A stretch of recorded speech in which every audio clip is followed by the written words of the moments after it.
How's it going, everybody? It's your boy Universal Veteran here again. I know I said that part 2 would be the last bit, and I didn't really have any updates on what's going on with my life, but something's happened within the past day that I figured I'd make this update just to talk about it for a few minutes before I end this video.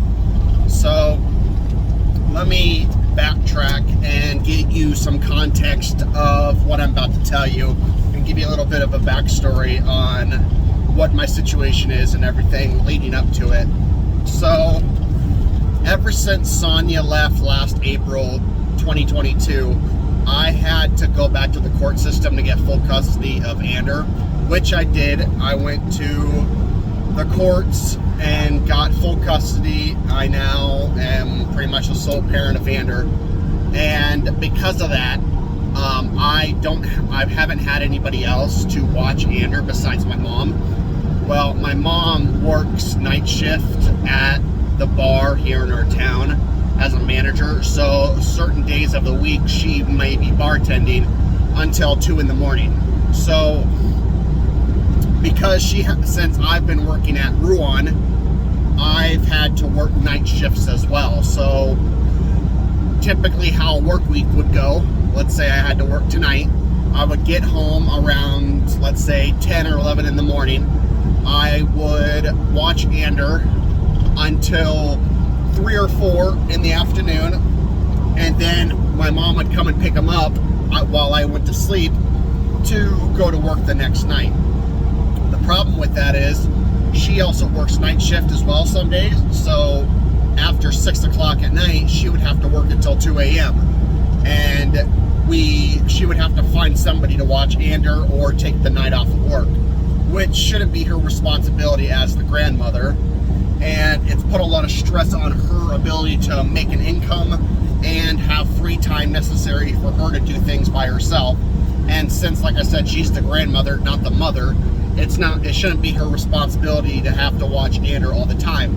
Even though Sonia is the one who did this to us and just up and left, it's still my responsibility as a father to pretty much watch Ander and not place the burden solely on my mother.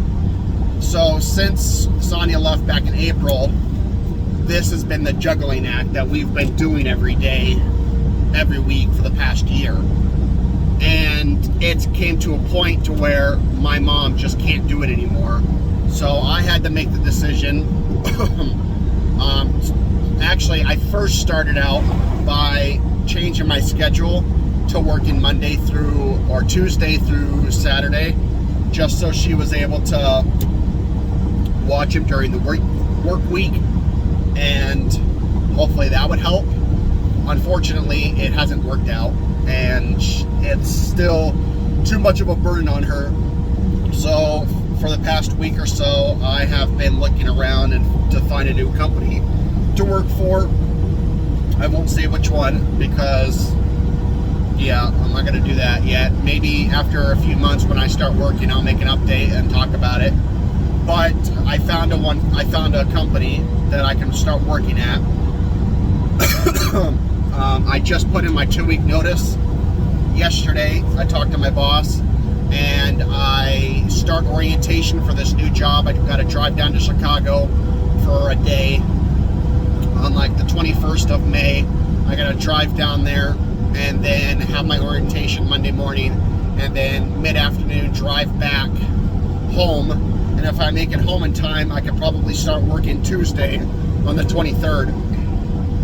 I'll have to do a few days I'll have to ride with somebody for a few days for them to get me situated and for me to learn everything that's required for this new job. And yeah, it will be a Monday through Friday.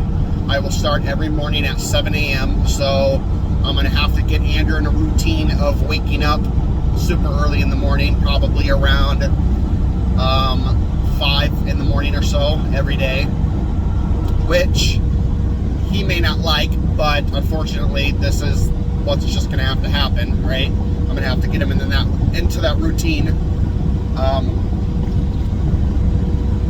And then I will, like I said, I will work It's between 10 to 12 hour days.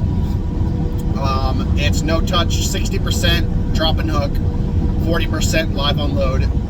And the live unload part, I just watch them as they unload the trailer.